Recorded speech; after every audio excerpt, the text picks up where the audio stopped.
मैं सबसे पहले तो इस सभागृह में उपस्थित एनडीए घटक दलों के सभी नेतागण, नवनिर्वाचित सभी सांसदगण और हमारे राज्यसभा के भी सांसदगण, आप सबका हृदय से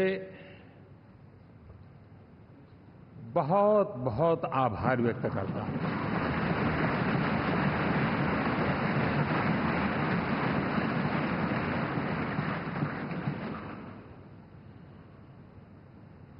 मेरे लिए खुशी की बात है कि इतने बड़े समूह को आज मुझे यहां स्वागत करने का अवसर मिला है।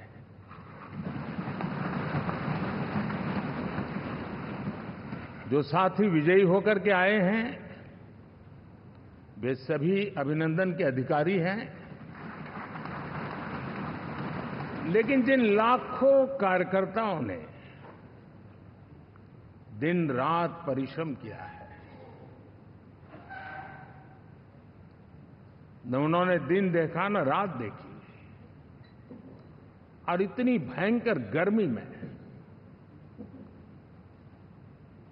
हर दल के कार्यकर्ता ने जो पुरुषार्थ किया है, परिश्रम किया है, मैं आज संविधान सदन के इस सेंट्रल हॉल से सर झुका करके उनको प्रणाम करता हूं।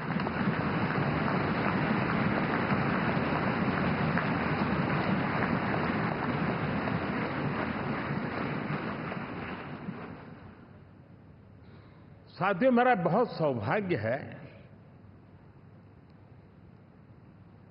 कि एनडीए के नेता के रूप में आप सब साथियों ने सर्वसम्मति से चुन करके मुझे एक नया दायित्व दिया है, और इसके लिए मैं आपका बहुत बहुत आभारी हूं।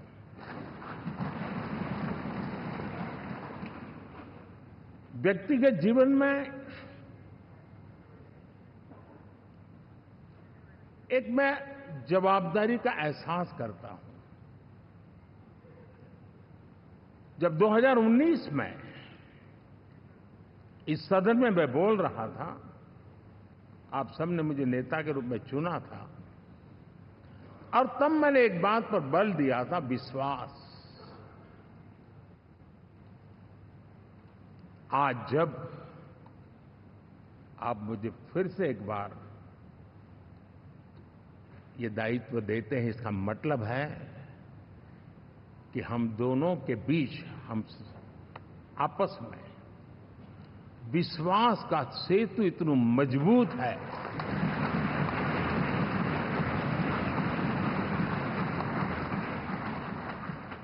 ये अटूट रिश्ता विश्वास की मजबूत धरातल पर है, और ये सबसे बड़ी पूंजी होता है। और इसलिए ये पल मेरे लिए भावुक करने वाले भी हैं, और आप सबके प्रति जितना धन्यवाद करूं उतना कम है।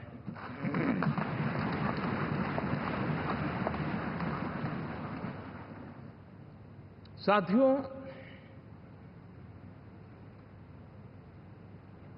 बहुत कम लोग इन बातों की चर्चा करते हैं, शायद उनको सूट नहीं करता होगा, लेकिन हिंदुस्तान के इतने महान लोकतंत्र की ताकत देखिए कि एनडीए आज देश में 22 राज्यों में लोगों ने उनको सरकार बना करके सेवा करने का मौका दिया।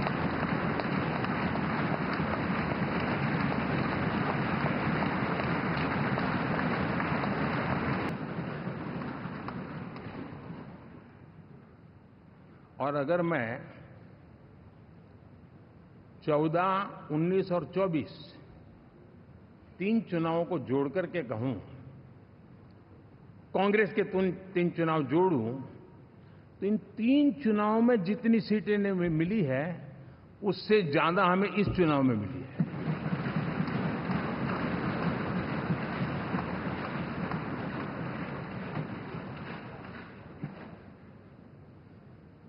और मैं साफ देख रहा हूं साथियों, एनडीए वालों को अंदाज नहीं है।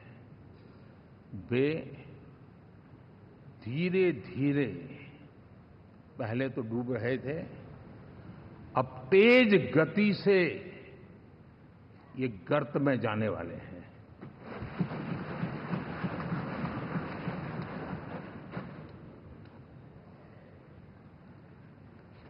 साथियों, इंडिया अलायंस वाले देश के सामान्य नागरिकों की जो समझ है, आज भी वो उसके सामर्थ्य को समझ नहीं पाए हैं या समझना चाहते नहीं हैं। भारत के सामान्य व्यक्ति की भी एक समझ है, और जो जमीन से जुड़ा रहता है ना, वो समझ को छूता है, समझता है, पहचानता है। वो वहां नहीं है। साथियों, इन लोगों का जो व्यवहार रहा है 4 तारीख के बाद, मैं आशा करता था कि वे लोकतंत्र का सम्मान करेंगे, लेकिन उनके व्यवहार से लगता है कि शायद उनमें ये संस्कार आए, इसके लिए हमें और इंतजार करना पड़ेगा। और तो मैं ज्यादा कुछ कह नहीं सकता। और ये वो लोग हैं जो खुद की पार्टी के पीएम का अपमान करते हैं, उसके निर्णयों को फाड़ देते थे। खुद की पार्टी को विदेशी मेहमान आ जाए तो उसके लिए चेयर नहीं होती थी। ये सारे दृश्य आपने देखे हैं। ठीक, और मैं समझता हूं कि इन सारी स्थितियों में से हम लोकतंत्र की मजबूती और जनता जनार्दन के प्रति आस्था, इसको हम, साथियों, लोकतंत्र हमें सबका सम्मान करना सिखाती है। विपक्ष में भी जो सांसद जीत करके आए हैं, मैं उनको भी बधाई देता हूं।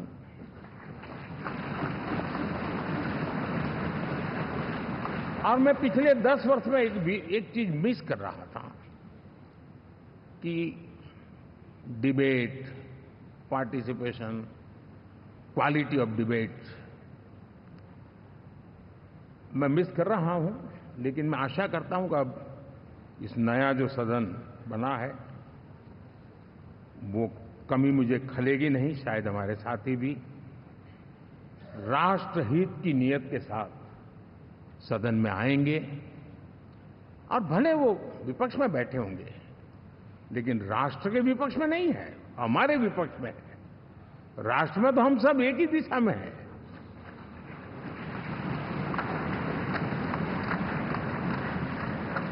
राष्ट्र में हमारा कोई पक्ष विपक्ष नहीं है। राष्ट्र में तो हम 140 करोड़ है। और मैं आशा करता हूं कि वो राष्ट्र हित की भावना को लेकर के सदन में आएंगे और सदन को समृद्धि देने में वे कुछ न कुछ योगदान करेंगे। साथियों, 24 का जनादेश एक बात को बार बार मजबूती दे रहा है, बार बार मजबूती दे रहा है कि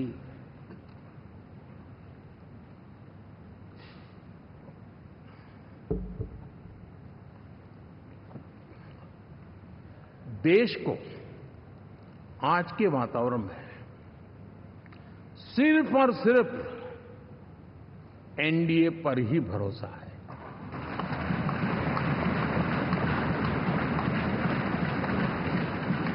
और जब इतना अटूट विश्वास है, इतना भरोसा है, तो स्वाभाविक है देश की अपेक्षाएं भी बढ़ेगी। और मैं इसे अच्छा मानता हूं और हम सबका कर्तव्य भी मानता हूं। और इन अपेक्षाओं को पूर्ण करने के लिए, और मैंने पहले भी कहा था कि जो 10 वर्ष हमने काम किया है वो तो ट्रेलर है,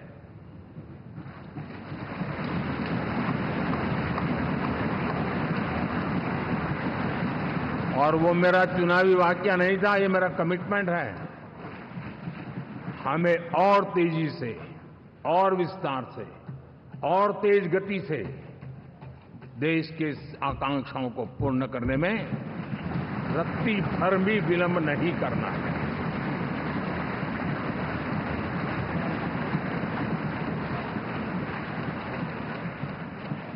जनता जनार्दन चाहती है हम पहले से ज्यादा डिलीवर करें। जनता चाहती है कि हम खुद ही हमारे पुराने रिकॉर्ड तोड़े। और मैं साथियों एक तरफ एनडीए रखूं, दूसरी तरफ भारत के लोगों के सपने और संकल्पों को रखूं, तो मैं कहूंगा NDA, new India, develop India, aspirational India.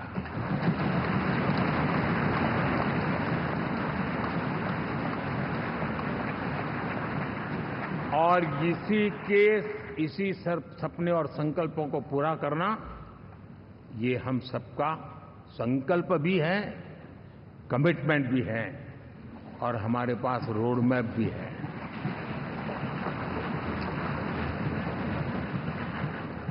साथियों, एनडीए ने हमेशा करप्शन फ्री, रिफॉर्म ओरिएंटेड, स्थिर सरकार देश को दी है। जब जब हमें अवसर मिला हम लोगों ने काम किया है। उसके सामने कांग्रेस नेतृत्व वाली यूपीए, अब उन्होंने पुरानी अपनी छवि सुधारने के लिए नाम बदल दिया, लेकिन पहचान घोटालों की है। आए दिन घोटाले, यही पहचान रही है।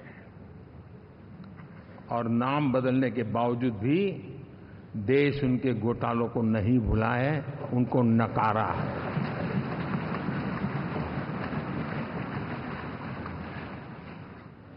और मैं कह सकता हूं साथियों, इंडी अलायंस वालों ने एक व्यक्ति का अपोज करने के वन पॉइंट एजेंडा के कारण देश की जनता ने उनको ही ऑपोजिशन में बिठा दिया है।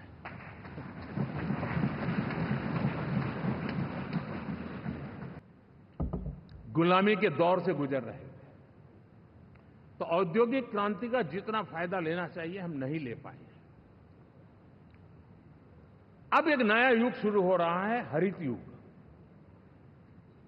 Green era.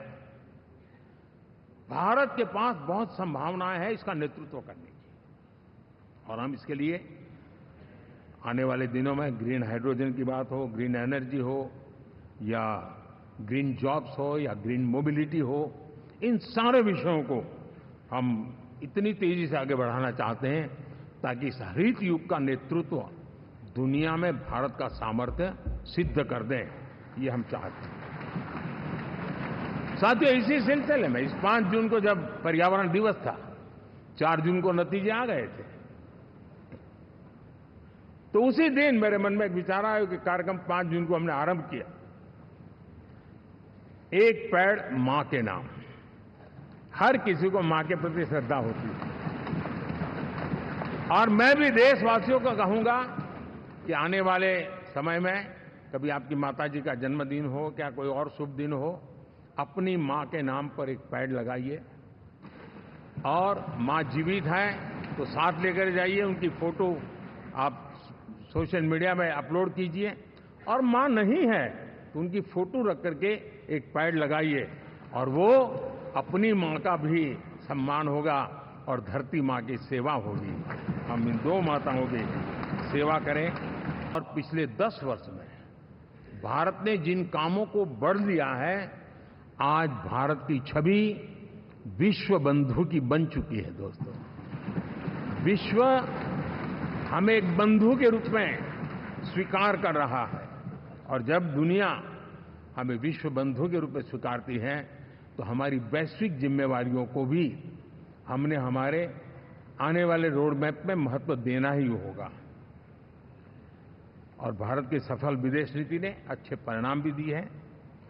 हमने हर संकट को उस प्रकार से हैंडल किया जिस प्रकार से मानवीय मूल्यों को हमने प्राथमिकता दी, उसका परिणाम है कि सामान्य मानवी के मन में ये विश्व बंधु वाला भाव बहुत मजबूत हुआ और भारत का सेवा भाव का जो कैरेक्टर है उसको विश्व ने पहचाना है।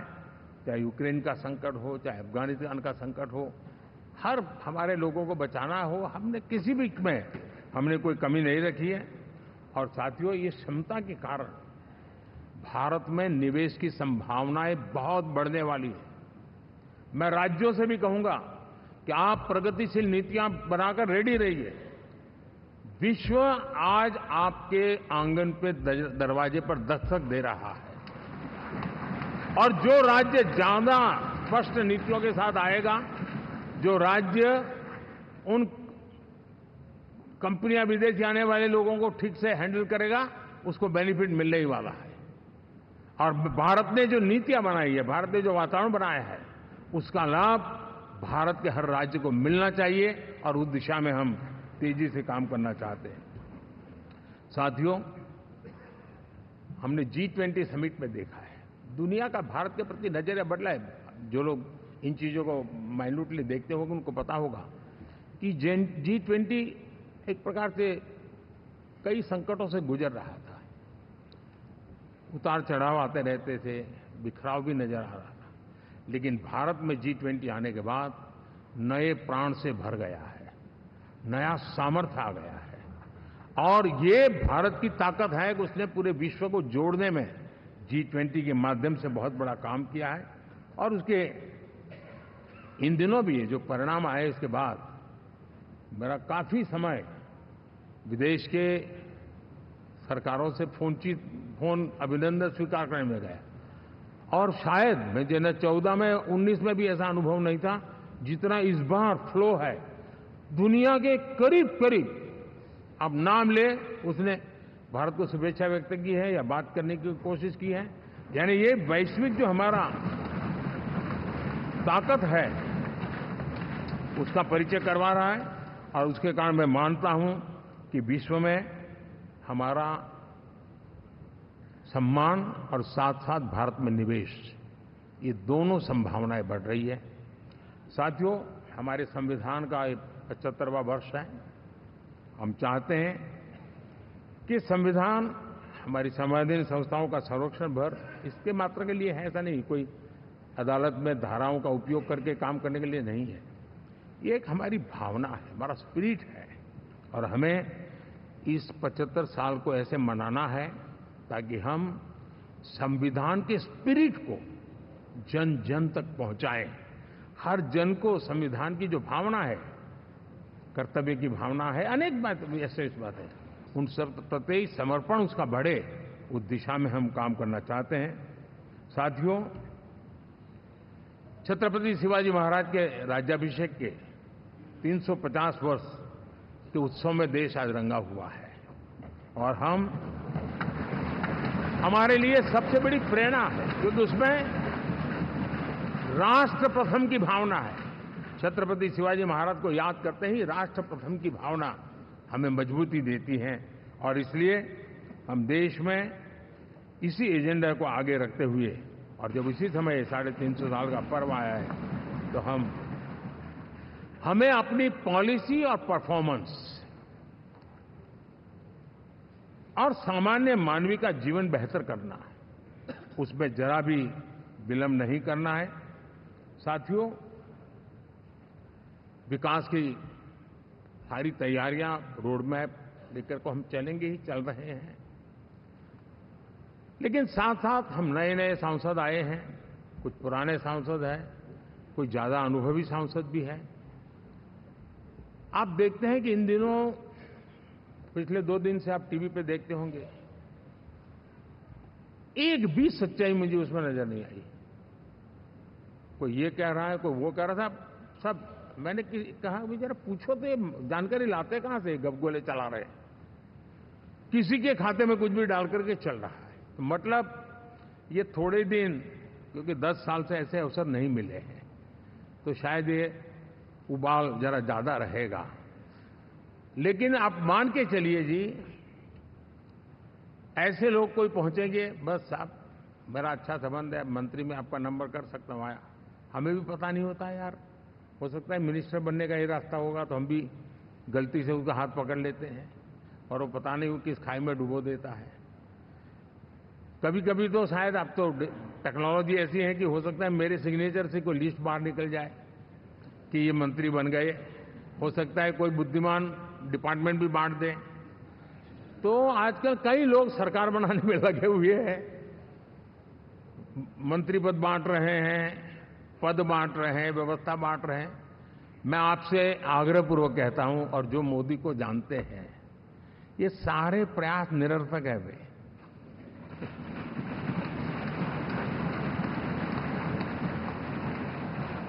आप भी किसी का फोन आ जाए तो 10 बार वेरीफाई कीजिए कि जिसने फोन किया है वो सचमुच में अथॉरिटी है। अदरवाइज कोई भी कहे भाई आपका नाम हो गया है, सुबह परिवार को बुला लीजिए, शपथ समारोह में आना है, हो गया। तो ऐसी गपबाजी करने वाली एक बहुत बड़ी फौज रहती है। कुछ लोग आदतन करते रहते हैं, कुछ लोगों को मजाक आती है इसलिए, और कुछ लोग बदइरादे से करते हैं। मेरा सभी सांसदों से आग्रह है कि हम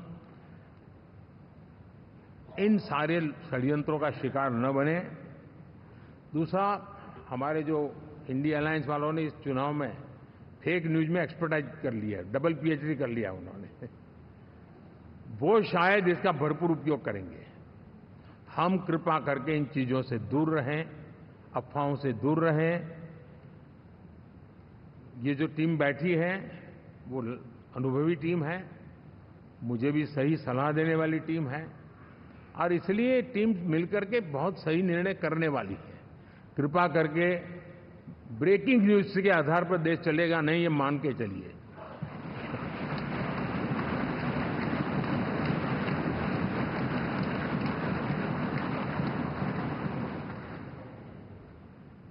साथियों, विकसित भारत का संकल्प लेकर के हम चले हैं।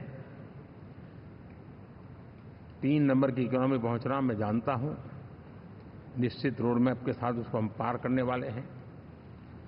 और मैंने पहले भी कहा था कि मेरा पल पल देश के नाम है, मेरा पल पल आप लोगों के नाम है। मैं 24/7 अवेलेबल हूं।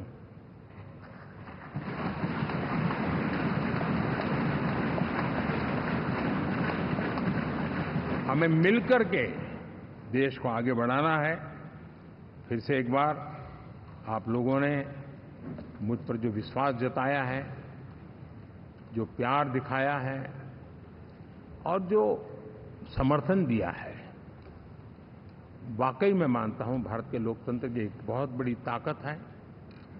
मैं जितना आपका आभार व्यक्त करूं उतना कम, और मैं विश्वास दिलाता हूं कि मैं आपकी आशा अपेक्षाओं को पूरी करने में, परिश्रम करने में कोई कमी नहीं रखूंगा।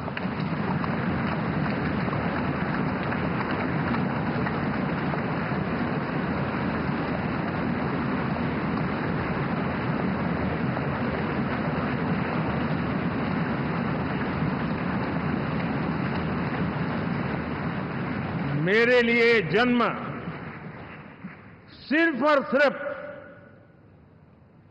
वन लाइफ वन मिशन, और वो है मेरी भारत माता। ये मिशन है 140 करोड़ देशवासियों के सपनों को पूरा करने के लिए खप जाना।